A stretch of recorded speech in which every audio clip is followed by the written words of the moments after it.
Esther will come on for sure. So let me just get started because I have a number of introduction, and maybe I can do this. Okay. What I would like to do today is really stick my neck out a little bit and present you with some ideas and preliminary data on a number of projects that we have started on the dynamic nature of bilingualism using social network and psychometric approaches to understand the bilingual experience. Why do I say sticking my neck out? Well, because as you will see, these are novel ideas I have been concocting for a number of, I would say a year and a half, 2 years, but really, oh, I see, it's okay. But really, if we have, okay, it doesn't move on. I cannot. If it's a clicker that's there and you're using your computer, I don't know if it will work, but that's just my very... It just doesn't, slides don't move in either with the clicker. No, even with the button, it doesn't work. Oh, sorry, it doesn't advance. Oh, I see. Okay, Jason maybe have one. Okay, okay. Yep, okay. That's fine. Yeah, so really, though, these ideas that concocted in my mind for a while have been really the effect of the pandemic. It has been a pandemic effort. And what I wanna mention is that, as you all know, during the pandemic, our labs, especially human subject labs, were completely closed down. So we took the opportunity to work on these new projects ideas and move them forward. So we know that life experience changes us in many ways, right? We can be very active and learn new skills even when we're older. We can be musicians. We can exercise and use a lot of sport. We can be little math and geniuses. And we know that these experiences are neuroplastic. They change us. They change our brains. I don't have time today, of course, to go in depth into that literature, but we know that that is the case.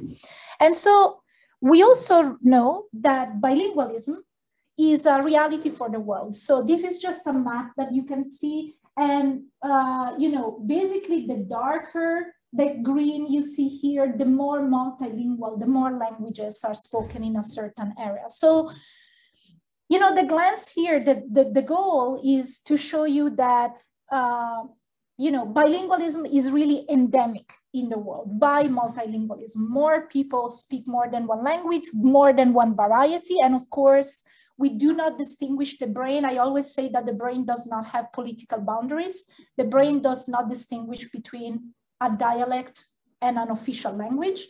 So we know that, so in that spirit, really, the majority of the world is bi-multilingual, and it lives in a very fantastic way with multiple languages.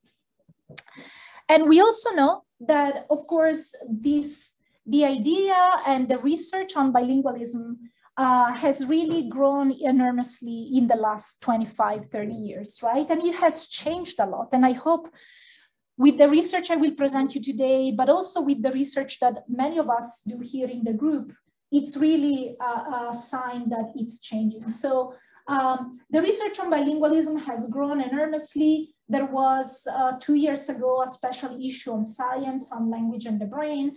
And we have just an enormous upsurge in research about bilingualism. But really, the question has been, who is a bilingual? And again, I don't have time here to go into depth for all of that literature, but you know very well that for a long time, people have really taken maybe more of a dichotic approach. Either someone is bilingual or is not bilingual, right? While we know, well, this is a by now very old, but seminal paper by François Grosjean, who said, neurolinguists beware, a bilingual is not two monolinguals in one. And, you know, that was really a very interesting concept, because the idea is that we need to move forward from a dichotomous model to describe bilingualism. And so we know also nowadays that bilingualism is a multi-dimensional construct that is shaped by individual and contextual factors. And we know also from recent research that the degree of variability in this bilingual language experience, indexed both by individual and contextual factors, is a modulator of linguistic and neurocognitive effects for bilinguals. And here you can just see, this is a very, you know, schematic view of what these traits or features might be, and, you know, how they might all concur in having different weights to linguistic outcomes and neurocognitive outcomes. So again, the main message here is that from a very static dichotomous model, we are clear, the field is really moving to a different direction, right? And here I just copy-pasted a tiny subset of papers that have been published in the last 10 years to show you how the rationale around bilingualism has changed. And not only for bilinguals, but also for monolinguals. And here I have a paper by Jason, who really talked about, you know, who is a monolingual and why we might want to move away from that model. We know, and this is a paper by Sorain and Luck, we know that the way bilinguals have been described in the literature has been very scattered. And in fact, there is a lack of understanding many times, even on about what terms we use to describe bilinguals. But we also know, and this is a super recent paper by a dear friend and colleague, Annie B. de Martinez and Deb Titon, really putting the voice out there about, you know, experiential factors really shape the way we understand bilingualism. So it's not black or white, of course, we have all sorts of variables that we need to control for. And of course, here is our own Vince De Luca's paper on You Bet. Again, more describing this variability and how that might impact changes in neurocognition. So you can basically see that the idea here is that we need to move forward from a static model to a more dynamic model of understanding bilingualism. So for example, imagine, you know, and this is just a little example, imagine you have this speaker. This speaker learned to speak a language A and a language B since birth at home in country A. So the speaker specifically maybe does not have a lot of pluriculturality. It might have an early age of acquisition of languages. It might use language switching. It might have a great bilingual social network, meaning many people might speak different languages, and she might use a second language in adulthood. We have also, and these are just two examples, just again to show you variability, another speaker who learned to speak language A at home, maybe language B at school, and then moved to a country in which language C is spoken. So in this context, you can see that there is a lot of maybe formal language training, a lot of language immersion, a lot of pluriculturalism, maybe late age of acquisition for one language, and maybe the bilingual social network might be more different than the one that we observed in speaker A. So just to show you the difference in scenarios that we can have. So I really would like to propose today that we really need a paradigm shift to understand bilingualism.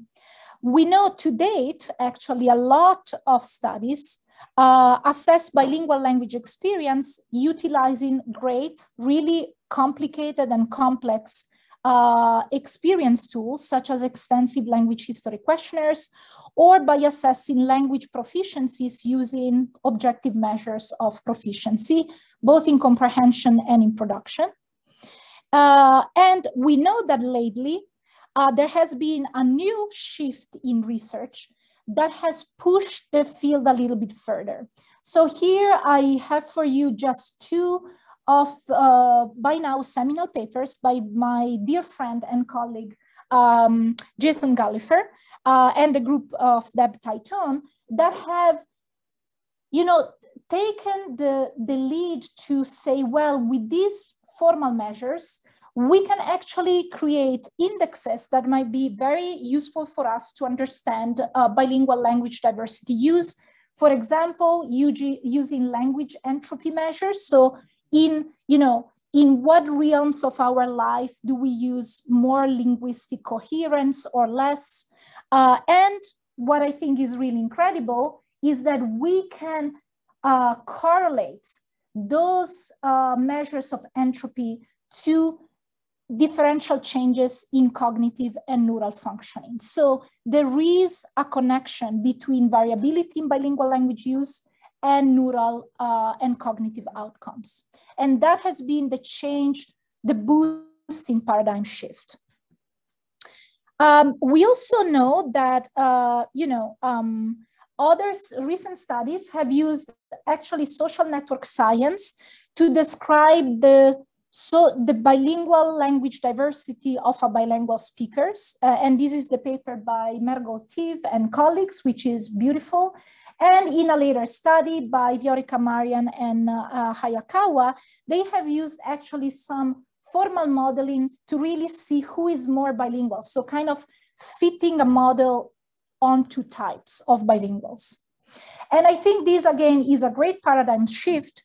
However, still to date, all of these studies utilize extensive language history questionnaires that probe individual and interactional context diversity, but they rarely ask the question of how language use variability of the surrounding network of the speaker counts for variability and language change. And also very rarely do we see some description of how changes of bilingual language use across the lifespan shape those measures. So, and again, please, I would like to mention that all the studies done in the last 2-3 years by my colleagues, our colleagues are fantastic. I still think there is a lot of work to be done in that realm. That's why we engage. Oh, we also know, and this is a study that maybe many of you don't know because it's kind of a little bit out of our realm, that we know that greater social networks lead to enhanced cognitive and language functioning and can modulate brain connectivity, especially in aging. So having a rich social network is good, is positive. So if you remember what I told you before, then it becomes pretty natural to think that maybe we can think of bilingualism as a neurocognitive and social network modulator. So the more languages we know, the more we can interact in multiple languages. That might have an effect both on cognitive and brain changes, but also it might shape our social network, okay? So the way we use our languages might shape our social network, but as I will propose towards the end of my talk, I hope in the future to be able to demonstrate that the shape of our social network can actually change the way we use our languages. So it's a bidirectional connection there, okay? So in a series of studies, I really wanted to create a model for moving forward our research that intersects bilingual language use of the individual, changes of language use in the lifespan, and the bilingual language use of the network, using methods that come from the social network analysis sciences, quantitative methods, and psychometric methods. So in order to be able to connect all these three dots here. So I would have a micro pause here because I think given the novelty of the method, for maybe people like us in our science, I prepared a couple of slides to explain what is a social network and how does social network science understand social networks. So a social network is a set of actors and ties. You can see here that nodes in a network, especially the top node here, is the so-called, is the actor or the ego. And actors or ego, or actually individuals, okay, without going into lingo, you know, people, establish connections with each other. And so, and we can establish connections with other individuals, with other in the household, for companies, or even communications or with countries, right? We also know that a social network can describe not only the features of the ego, but also connections between the ego and other players in the social network. So in this case, the players are called alters. Alters are individuals that interact with the ego, with the person. So this is very important because, to give you an example, I could say, oh, I speak English and Italian with alter Jason, but I do speak only English with alter Maki, okay? Jason and Ele code switch sometimes, maybe for fun, but they do, and Maki and Ele don't, okay? So you understand the importance of these connections. And what I think is amazing about social networks is also that we can describe, and I don't have a slide here, but I have it later, we can describe also how the alters that surround the ego, so characteristics of language communication of the alters that surround the ego. So for example, imagine I have a mini network of my friends or co-workers, example, Jason and Maki. I can describe how I use my languages. I can describe how I use my languages with Jason or Maki, but critically, we can also describe how Jason and Maki communicate with each other and whether that has an impact on how I communicate. This is something that is captured by social networks and is not captured by other measures. And in fact, social networks are not just graphs.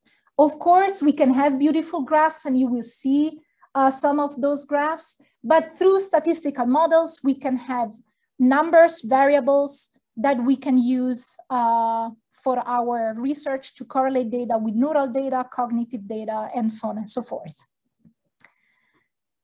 So this is what I was telling you before. So we have the ego here, and you can see this is an example of data. You have the ego, you have the alters, and you have the connections between the ego and the alter, the connections between the alters, and those are called alter-alter ties, okay?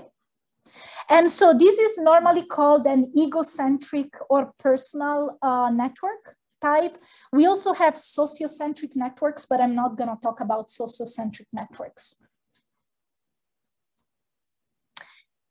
And so, for example, in an egocentric network, you can see that we can ask questions about the ego. For example, we can collect a sample of interviews by Spanish-English bilinguals, which is exactly what we did in the two studies I'm gonna show you. And we can observe the personal community of each ego beyond any particular bounded group, which is important, okay? And so what do we extract with social network data? And please, disclaimer, I am not a specialist in social network analysis. And in fact, you will see later, I have wonderful pictures of all the wonderful individuals and experts who have helped us, or me, during the pandemic, understand what social network science is. And so what do we get with those numbers? Well, we can describe a number of features of the social network. And with measures such as coherence or centeredness, we can describe whether a social network is very cohesive or whether a social network is very sparse and dichotomous. So you can see even if you don't understand really, but if you just look at these exemplifications, which are, by the way, described by a very important paper by my colleague and friend Raffaele Bacca at UF, who's a social network specialist, you can see how we can recognize very different types of networks that might really describe the way we interact linguistically with our network. And I would like to show you also that this is a range. So we can have a super interconnected network and we can come to a very sparse network and the flavors of colors all in between, okay? So I'm gonna get started with the first study, and I'm not sure if Esther joined our Zoom. She did, okay. Esther, I'm gonna give you thumbs up after I give the description first. Esther is on Zoom, but Esther is here also on the picture, and Esther is just a wonderful scientist whom I met in California when she was doing her PhD with Andrew Conway at the Claremont Graduate University on bilingualism and theory of mind. She was very interested and we connected and we started collaborating. Esther got a grant actually from Women in Cognitive Science to come and do an EG study on theory of mind and bilingualism with me at UF. But then the pandemic hit. And so we reinvented ourselves, and Esther and myself came up with the online version of this mass scale study where we created a first mini social network tool to look at our data. So Esther, fundamental for this work, absolutely.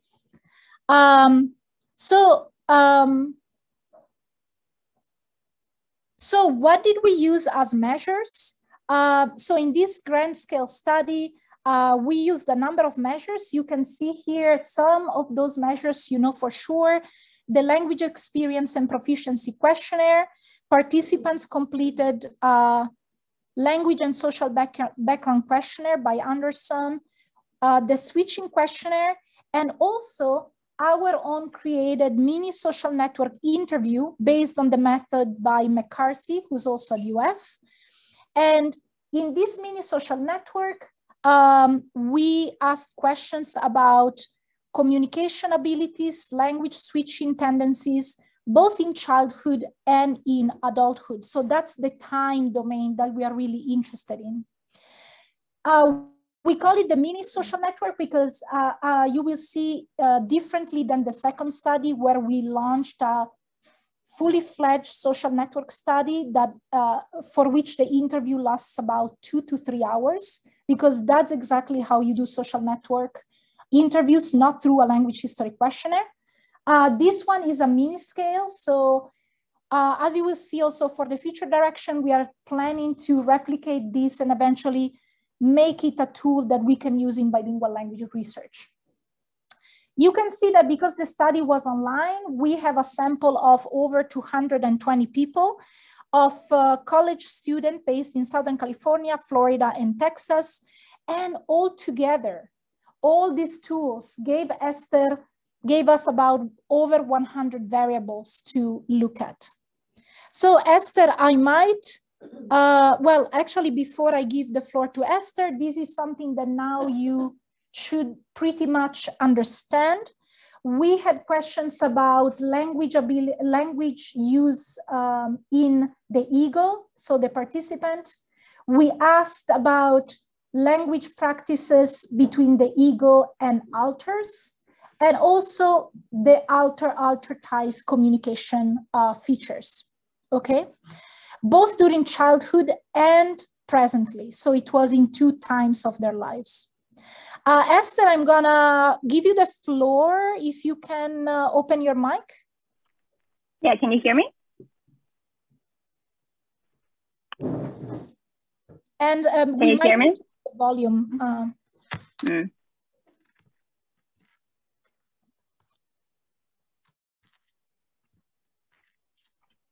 Can you hear me now? Yeah. And okay. Let's start. Wait a second. We need to start the slides from. Yeah. Go ahead, Esther. Okay, perfect. Thank you. Thanks, Eleonora, for that kind introduction.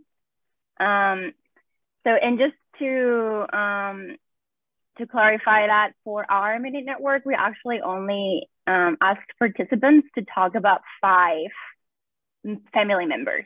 So even though you can potentially ask them to provide information about their language experience for a number of different people in their social network, ours specifically for 5 family members, or up to 5. So what we decided to do for this first mini network was, since we had so many variables, and this is sort of our first attempt to understand how bilingualism can be observed from a dynamic perspective, we decided to use latent factor analysis. So if you're not familiar with latent factor analysis, I put a couple examples up here. So in factor analysis, you'll usually have a certain construct, a psychological construct or a personality construct. And then you have it's sort of like unobservable. So in the case of general intelligence on the left, the idea is that there is a concept of general intelligence that is formed by or is caused by or causes a number of sub-abilities that are observable. So in the case of intelligence, it would be things like visual processing, processing speed, short-term memory, and so on. And those abilities are at the same time directly tested by cognitive tasks, like any of the working memory tasks or attention tasks that we use regularly. And another example would be the Big 5 personality traits. So you can test each of these different dimensions by a number of questions, and then you'll obtain a specific construct that then altogether forms a latent factor. And the idea is that all of these different subconstructs are correlated with each other. And the idea of this overarching construct is that this overarching construct is what is causing the variance or the correlations among all of these variables. So instead of all of the sub-abilities of intelligence being correlated to each other, there is an overarching construct that is explaining that variance. And this is what you usually see in all of these different studies on intelligence, but also other abilities. You see that a general intelligence overarching hierarchical construct better explains the responses to all of the different subtasks than any other type of model. So you'd think you can make the assumption that that all of those tasks are related and therefore form their own psychological traits. So this is what we attempted to do with bilingualism. Now for us, it changes a little bit because, of course, we don't really have a bilingualism trait that we can observe anywhere, say in the brain. But instead, what we consider this bilingualism construct is like the accumulation of language experience that is derived from all these different abilities that we tested. So if you want to move to the next slide. Yeah. So specifically for us, like Eleonora mentioned, we had over 100 variables. This came from all the questionnaires, switching questionnaires, language experience questionnaires, and also all of the language experience background questions about the alters, so the family members of the participants and their experience with language. So from there, what we did was deciding how we're going to group those all of those different variables into tangible constructs that we could measure. So just like in intelligence, you would have verbal ability or crystallized or fluid ability. You would put the same things into different pockets. So what we did for this, we're still working on this because we have a lot of data, but one of the first approaches that we've taken is conducting an exploratory factor analysis to see how all of the variables that we had grouped together. And the set of variables that we tested in this model are the following. So I'm just gonna go over them. So we got 5 different factors. And in each of these, so the first one was, we just called this factors what we thought best represented the variables in them, but they're just like arbitrary names. So this is social network language use. So this was information about just communication and language tendencies across the participants' network. The ego's average language use. So this is just information about the specific participants' language use in either of the languages they reported. The closed childhood language environment and extended childhood language environment. So this is information about the participants' background language experience, either during childhood, but for either the family members that were closest to them. So think mother, father, and the family members that were more extended. And then finally, language switching. So those were all the types of variables that refer to language switching tendencies. So what we did for this is we decided to compare compare more than 2 models, but we have all of this information later. Eleonora can share it with you because we have a lot of extra information in our website.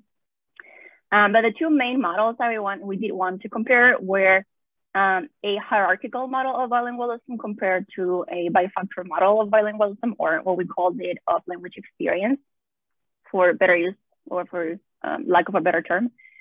So the hierarchical model would compare a latent factor of bilingualism, an overarching factor that is supposed to be the cause or the reason why all the sub variables, sub factors that we compared are related to each other.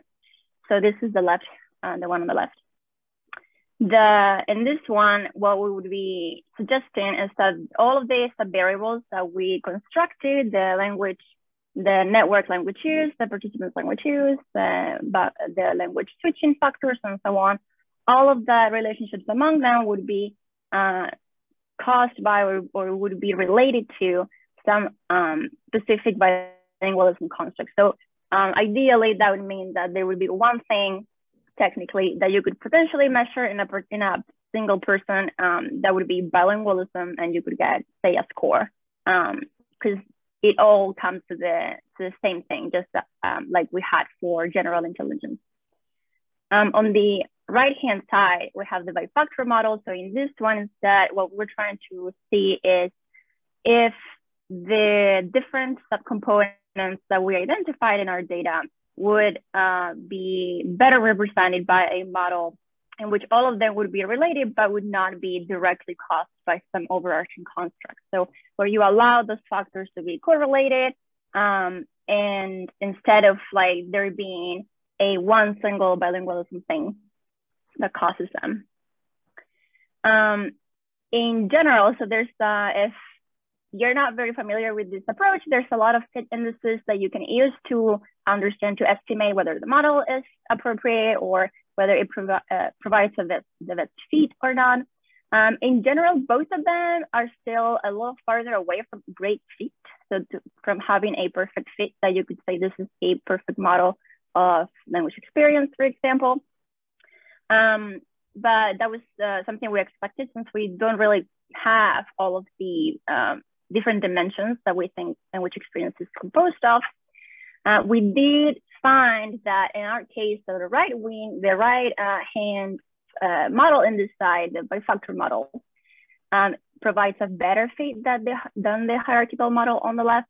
And it's also significantly different at this point. So in our statistical analysis, we are favoring the bifactor model of language experience. So what that means is that at least for the set of variables that we have tested, so things that we don't have right now are objective measures of proficiency, a couple other things that we definitely want to include later on. But in our case, the bifactor model seems to be a better representation of what language experience could be. Now this, this definitely fits within our approach of looking at bilingualism as a more dynamic set of traits rather than a just one all or none ability. So think if you were trying to assess some other abilities, say, I don't know, executive function, anything else you're interested in, perhaps there's just more to it than just assessing participants in a dichotomous way, either yes bilingual or no bilingual, but maybe there are different dimensions or components within this variable models of language experience that vary across participants that could explain those relationships better than just studying them from that dichotomous perspective. I think I covered everything, hopefully. Yeah, so for us, that's exactly where we ideally go next. So we'd like to assess a number of different cognitive abilities that we're interested in across all these different subcomponents, perhaps others that we'll find later on, and just examine whether there's differences in the extent to which they are predictive or indicators of other cognitive abilities, with some of them maybe being more than others or not at all. So very up in the air right now, but that's really where we're trying to go next. And thank you, Esther. And with this said, just a little advertisement here. If you want to see more data and more details on the models, we have a wonderful website. You can either scan the QR code or I'll send you the link. And if you're interested, we are going to give a talk next week exactly on this study at Psychonomics. So if you have time, I think I even calculated, yeah, it will be at 4 p.m. Terms of time on Friday, November 5th. And yeah, so if you want to hear more about this study, please come along. So I would like now to move forward and talk a little bit about study 2. Again, using social network approaches to capture variability across the lifespan and its consequences for cognition. So for this study, data collection is still ongoing because this is the big social network, meaning, as I will tell you in 1 second, we expanded so this is a fully fledged social network interview. And the goals were, of course, to use a fully fledged social network interview to be able to study bilingual variability, but also critically to track the social network and changes in language use for Spanish, English, mostly heritage speakers in the US across the lifespan, from 0 to 13 years and from 14 to the current day. And in this study, we also included a battery of cognitive control tasks as a dependent variable for the network. And we tested so far 50 actually Spanish English heritage speakers recruited widely from the United States, California, Florida, New Mexico, and Texas, where there is a high degree of bilingual speakers. In order to participate, bilinguals needed to have acquired both languages before the age of 7. We conducted a social network interview with all of them that takes about 2.5 to 3 hours using a virtual lab environment, what we call a virtual lab, which is basically Zoom. I mean, fancy terminology, you know. And we have our social network questionnaire and also a language history questionnaire, the more traditional language history questionnaire.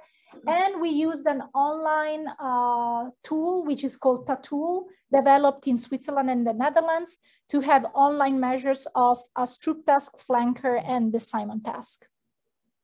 Data collection is still ongoing. And so this is just a snippet. We used actually a tool for social network analysis to acquire the interviews. It's called EgoWeb. EgoWeb is, call it a very social network oriented version of Qualtrics that enables you to also do some data visualization and data collection specifically for social network. This is just a snippet of some of the questions we have. And I will be happy to, share more. So for example, you can see questions such as, to the best of your knowledge, did John and Mary communicate with each other at least on a weekly basis when you were between the age of 0 and 13? Yes and no. And then, do you think John and Mary talked more than one language? So it's all the questions. And you can imagine, Esther mentioned that for the mini social network, we asked participants to name 5 alters, so 5 people. Here we are asking about 15, 5 for each social bubble, home, school, and work environment. Because you ask questions about ego to alter, and alter to alter, make the math and see how many, is exponential. The more alters people nominate, the longer the interview becomes, but the richer the network data is. So in fact, with this tool, we hope to be able to capture, as I told before, measures of density and variability of the social network that we can then correlate with our neural data. And mostly, we want to capture the bilingual language use and how it affects the network across the lifespan. And for now, we have childhood and adulthood, okay? So what are the preliminary results again, and the predicted results? 2 observational trends. The first one is that, is not surprising, the father figure has less regular communication interactions with the ego because of work necessities. So the father presence and thereof, father language input might not be the primary important one for children during childhood. And what we observe, which I find not surprising in the US context, is that a stronger bilingual network early in life exists, and then there is a shift to a less dense bilingual network. So the network becomes more dichotomous later in life when these bilingual speakers enter the schooling system, which in the United States then is predominantly in English. So from a very dense bilingual language network, we get a more dichotomous, sparse bilingual language network. Okay, so we can describe these trends. So in fact, we see from childhood a very dense network, and when they start schooling, we start seeing the separation of the 2 languages. A general conclusions between the 2 studies for now.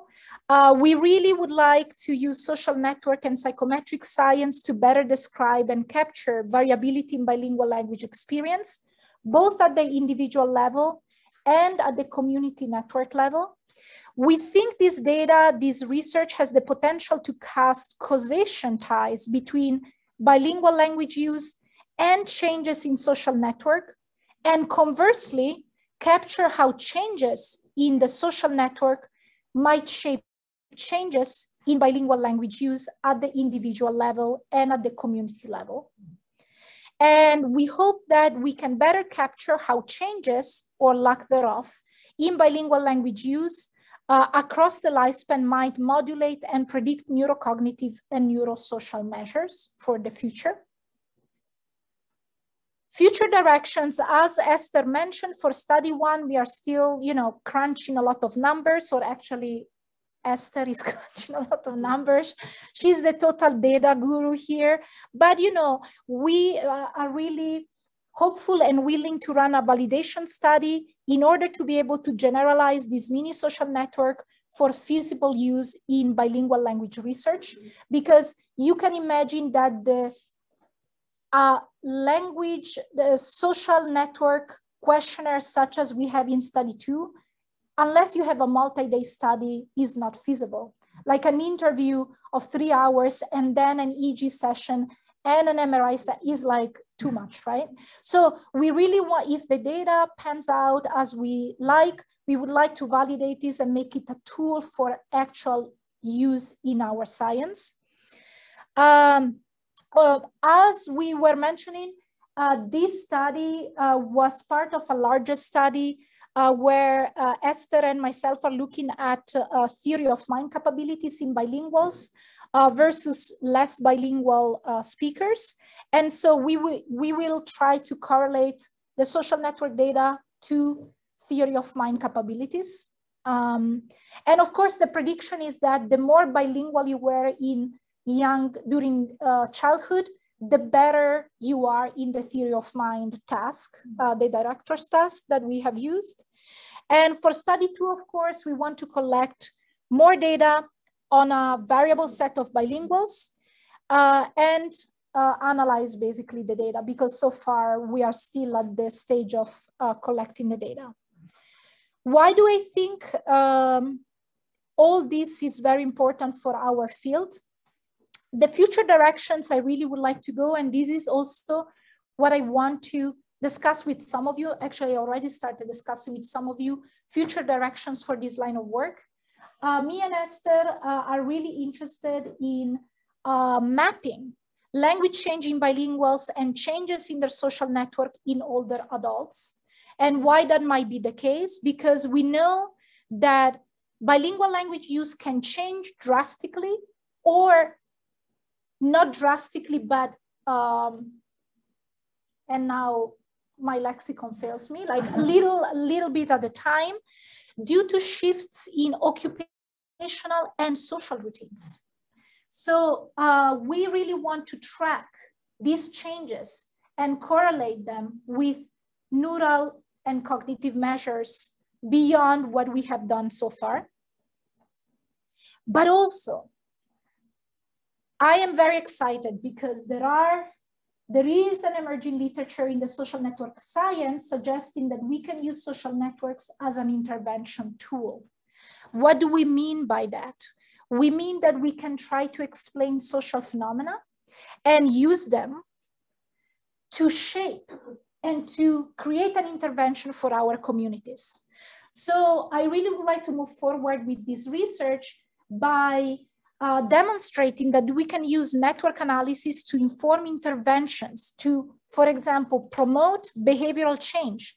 For example, the adoptions of bilingual language schooling or as a public health intervention, that we can change network structure. For example, make a change in how the social network is in older adulthood, for older adults, in nursing homes, in our communities. And we can create different types of interventions.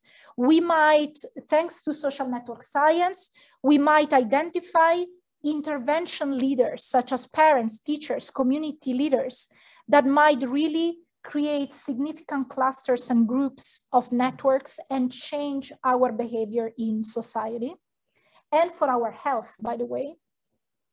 And last but not least, this has been really a task of a team. It has been a wonderful team. So thank you to Esther. David Canarte and Rafael Vaca are the social network specialists who really, David has spent on Zoom with us an abominable number of hours to make us understand what social network science is. So it was like being lost in translation. He was like, what do you mean by bilingual? And I was like, what do you mean by alter time? So, but also and foremost, thank you to all the undergraduate students who are actually collecting the data 2.5, 3 hours on a computer Zoom to collect these interviews. So I would like to thank you all. I don't even have a thank you slide, but if there are any questions for me, Esther, I would, again, this is like sticking our necks out because of being so novel, but I thought this would have been the perfect venue to really engage in a conversation with a wonderful public. So thank you so much.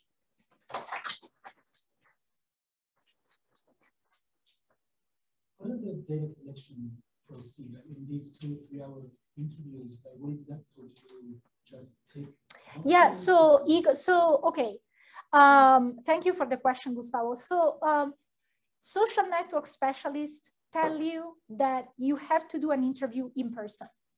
And that was the pandemic. So something that we discussed with David for hours, and Esther can vouch, was, well, we cannot do interviews in person, so we need to come up with a method to do them online. So we used EgoWeb. And so basically the way we did it, Gustavo, was to have EgoWeb installed in several laptops from the students who helped with data collection. The participant would come on Zoom, which actually was great because, again, remember, we tested people across the United States, right? And then we would share the screen and ask the questions, and just the experimenter in this case was clicking the answers. The experimenter is very important because it's a 3-hour interview, but they told me that people were actually always very keen on responding. And you know, why do social network specialists say that it's important to have an in-person interview? Because people might not even understand the questions very well. And so it's important to have that feedback, right? Yeah.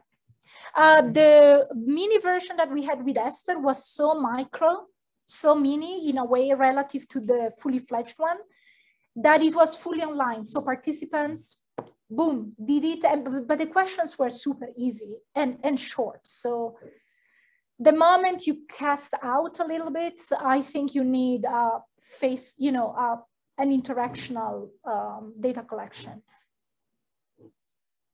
Vince. Really cool, first of all. I love this.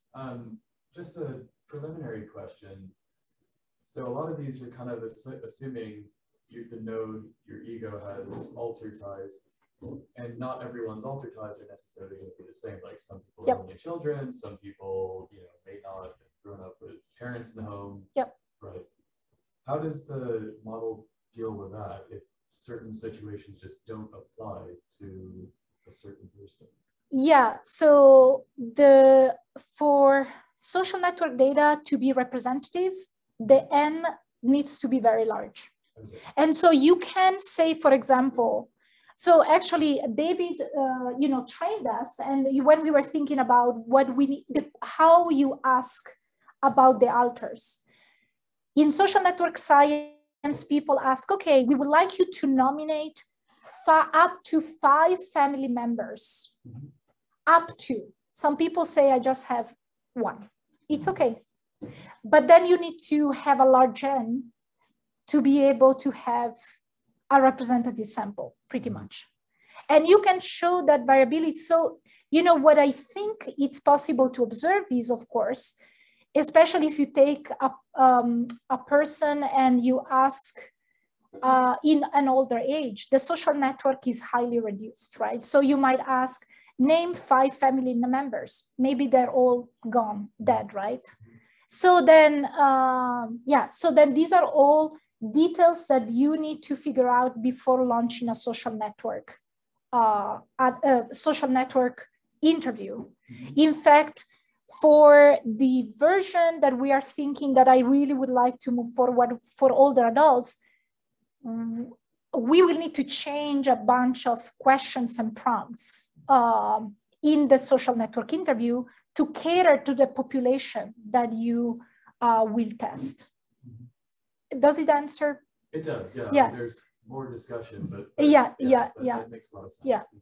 Yeah, and then something that David was trying, and I'm looking at Esther through the laptop here, I don't know, that David was like putting into our heads was like, the sample has to be really random because you do not want to have intercorrelated alters. So imagine I launch a study with you, and then you get tested, Maki get tested, Toms get tested. The likelihood that your alters are in common, so this is called alter superimposition, is not good for social networks. So you really tendentially try to have, really a random sample, because otherwise everything is intercorrelated, right? Because if you Vince nominate Maki, Toms, and Jason, and Janina as your alters, and then Janina names Vince and other people, they are intercorrelated. So that's, it's my understanding that that's a drawback of, it's a potential negative aspect when all the data is intercorrelated. I suppose you could still get over that with a large N. Yeah, with a large N, and really having a random sample. So also with the large social network, because we on purpose looked at people, and I wanted to mention that because it's important for me and Esther. We collected data in highly hotspots of bilingual language use in the United States, yet very diverse. Southern California, Texas, New Mexico, Florida. We really want to show a difference among those micro worlds of bilinguals, right? So, and again, for the good or for the bad, having it online was good because we didn't need to go to New Mexico to test people, but we could do everything online. Alex, you had your hand up? Yeah, actually, I wanted to read you the question from Cecilia. Yeah. So she's asking, to what extent do you think that it is possible to have a single model of bilingualism able to capture diversity across the world's cultures? Oh. So this is kind of related to what Vince was asking, but just on a larger scale. So within and across countries. And she's also asking, how reliable do you think that the social network data is? So asking about others, asking about distant periods of time, I guess that could introduce some inconsistencies or incorrectness. Yeah, absolutely. Thank you for the question, Cecile. So on the how representative it can be, I think with large scale data, it can be pretty representative across cultures. That's a very good question. We might be able to partially answer or address this question looking at our different pool of participants, because despite being heritage speakers of Spanish and English Spanish bilinguals, the cultural backgrounds of bilinguals who live in Florida and bilinguals who live in New Mexico or Texas, culturally too, is very different. So we might be able to address a little bit of that. On the second point, if I understand correctly, again, David, who's currently in Utah, he moved from Florida to the University of Utah. David was telling us in a social network interview, you cannot ask questions about the past because that's not reliable. People don't answer reliably. And we went back and forth and say, okay, man, we get it. But like if I was really interested in asking about questions about past language use, and I was trying to, thank you for coming, to think about my own experience. And if you ask me, when you were 4 years old, what languages did your mom and dad speak to each other? I kind of remember, right? I mean, we're not asking the day you were born. So we went back and forth, and at the end, David, right, Esther said, yeah, okay, we can do that. I think with we also have check marking questions like, how confident are you that your answer is accurate? So we have all these safe checkers in our long interview that we put. And yeah, I hope that answers the question. Jason? So this is somewhat related to what Cecile asked, I think, anyway. Let me see if I can get this out right. So what is behind this? You're taking something very complex and you're looking at addressing the complexity, but my guess is the complexity is obscuring the simplicity of the thing that we don't know what we're looking for and what matters, right? So I would imagine that ultimately it's not about some magical thing related to social network, but that it represents opportunities for X or Y. And I was going to ask this question independently because I wonder what your thoughts are in terms of two things within bilingualism and their partial overlap, but in ways that they're not. And that would be linguistic outcomes and neurocognitive outcomes. It seems to me that you're prejudicing here neurocognitive outcomes because if you're looking for the gasoline that gets into a proverbial engine, those gasolines can be different, right?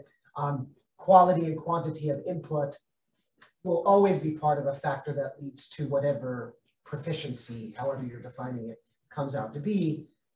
That's not necessarily true in the same way for neurocognitive outcomes because it's the opportunities that give rise to an underlying competition that is training the brain and your brain is reactive to, right? So what is it that these social networks, in your estimation, are the key to unraveling in terms of a variable? Now let me link it to what Cecile asked for you. And if the goal is to say what we're trying to probe here is a more complex and dynamic way of getting into what the opportunities are for X or Y output, then maybe this can work across cultures because it's not about the structure of the social network, but how the social network is obscuring the gasoline, and we don't know what the gasoline is, that feeds into any given system that gives rise to X and Y variable that we're looking for. I'll leave that with you. And if you don't understand what I'm saying. Yeah, I think vaguely, we might reprise that conversation, but. So what is it that this is representing? To make it simple, right? It's representing what for you? The opportunities for what? Because certainly I would think, maybe I'm wrong. But if I'm wrong, then I will just have to agree to disagree. Okay. I have it clear what I think. That the complexity of the social network itself is not what maps on to an outcome, but it's what it represents in terms of the opportunities that an individual have for any given proportion of experience that gives rise to a measurable outcome. Right? So this is looking at how is it more and less likely, given the dynamics of your social network, that you as an individual find yourself in a context to train cognitive functioning and therefore knock-on effects for brain and or linguistic exposure that gives rise to your proficiency output. Right? Okay, so let me answer or address your question by mentioning the egocentric and the sociocentric networks that I've not explained, because so far we have not used the sociocentric. So the sociocentric network, which would be a different type of data collection, you ask questions about, let's say, language use in the community to predict what the individual can, the affordances for the individual. An egocentric network stems from the individual and the description of the social network connected to the individual to describe variability of the network and that how those might be connected to the individual, in this, our case, cognitive or neural functioning. I think in order to answer the question you have, we should have both tools together to hopefully map onto how changes in the dynamics of the opportunities out there shape onto the individual and vice versa. But I think we might need to add a piece to the puzzle to answer the complex question you have. For now, what I think these social networks represent, or what I hope they represent, two things. A way to better describe variability. And so here I'm not talking about connecting to any cognitive or neural functioning, just a better way to describe how these linguistic landscapes can change even in time, which I think is really lacking. But also potentially using this changing landscape to describe how that might be correlated to how cognitive and linguistic functions may change within the individual. Yeah. Eleonora, can I also chip in there? Yeah. And I think that in the question of whether they are measuring their, I guess, indicators of whatever cognitive abilities we want to measure, as opposed to the experiences that are related or that benefit those language experience, or something else, some X that we don't know. I think that for us, that's sort of what we're getting at, that I think neurocognitive abilities don't exist on a vacuum, so they will be influenced by all those experiences. So it's sort of like, you know, when you study working memory, which is more my piece of cake, you will look at certain general, certain specific types of influence on somebody's ability. I think that's what we're getting at, that we're not trying to look at just one thing or the other, but it's sort of how all those things interact with other cognitive abilities. I guess, I don't know if that helps. No, that's exactly right. But I think that this is where it can cross-cut culture. Of course, you have to present it in a way that's culturally relevant.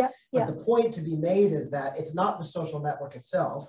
It's the dynamics of the social network that impinge upon the opportunity for whatever feeds into the shaping of anything, in this case, any domain of the executive functions or neurocognitive, or whatever you want to have. What is that's the gatekeeper to having the opportunities to train something for an expected difference across individuals. And if that's the goal, and I think it's the only thing one can assume, then there should in principle be a way, if you know what those opportunities are and what is behind the relationship between social networks and these opportunities, then in principle, you should be able to tailor them in a culturally relevant way, such that this could be generalizable, as long as you can tap into the way to get at what those opportunities are, because these are just representations. On the one hand, it's an acceptance of the dynamic and fluid nature of the way in which we intake, as opposed to just what's available, no pun intended, around you. All input, so we love to say this in linguistics, all input is not necessarily used at any given time. And by dichotomizing things, we make lots of assumptions about the dynamic nature of things. So this is about a way to conceptualize the social aspects of what becomes intake for any given process. In this case, you're interested, if you use this in combination with executive functions, then that's your measure of outcome, linguistic proficiency, or so on and so forth. So I think that when you understand this as such, in principle, you have to deal with cultural delivery so that you're getting at the priors, the things that you're really trying to measure, which is just folded into the dynamics of the social network itself. Right? Yeah. I would love for you to tell me what you think those things are, though. What are you indexing with the social network? Meaning, what are those opportunities that we're looking for? Okay, it could be example, like, but you need to probe for those opportunities, like switching between languages, like language switching, code switching, amount of language use with the different network members. So those are, you probe them and you capture them, and those are the indices. But again, you could probe, in fact, in a future network, I really would like, there is a study that we discussed with my colleagues, Rafael and David, on actually that connects directly to Cecile's question and your questions, like how do So there is a study that looks at how social network can show whether people feel acculturated and manage to fit into the new culture where they of immigration or not. So measures as an outcome of how much stress do you have if you speak with an accent? Do you feel very stressed? Do you feel stressed? So what is your level of stress if you know you have an accent and you speak with this alter or this other person in your new community, right? So outcome measures of that type too. Yeah. Alex? I have a question from chat again. This one is from Alicia. She's asking, she's curious to know a bit more about how you are considering differences in sociopolitical dynamics or views across these different states. Some of them are traditionally red versus blue, and whether those differences, which we know have a real impact to minoritized and racialized communities in the US, might affect language dynamics within their social networks. So I guess what you're doing can tell us something about that. We did, thank you, Alicia. Thank you, Alex. We did actually ask for the zip code of these participants. And through the zip code, we will go to data that looks at political makeup of those zip codes and try to use that as a variable for some of the responses we get of language use of the network. Does it make sense, Alicia? Yeah, I find this so fascinating. I'm so excited to talk to you both more about all of this. Thank you. Yeah, you're welcome.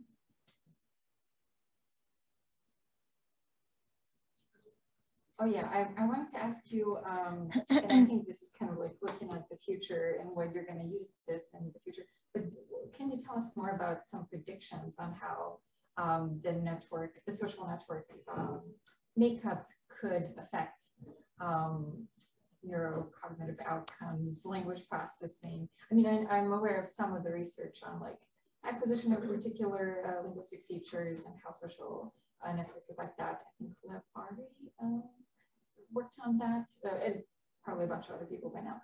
But yeah, if you can give us some. So with Esther, for the project that we are doing with Esther, we had a very clear prediction.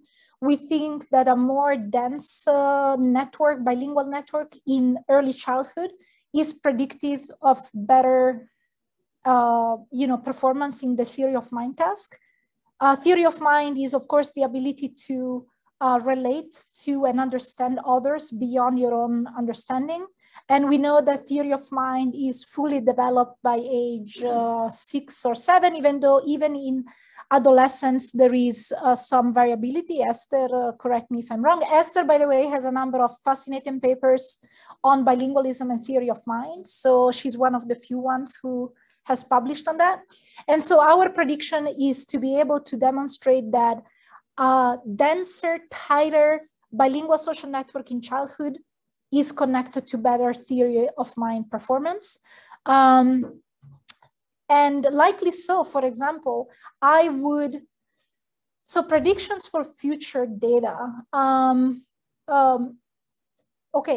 Connected to the work that we have been doing on resting state EEG or other measures of neural efficiency, I would predict that a tighter bilingual social network use either during childhood or that is maintained throughout the lifespan will be connected to measures of neural efficiency. But I don't want to, I'm not really quite perfectly sure how to, I don't want to stick my neck out too much because I don't have a super clear set of predictions in what directions those connections will go for now. Fatih. Thank you. Great. Well, lots of wonderful ideas. Mine is going to be a little bit more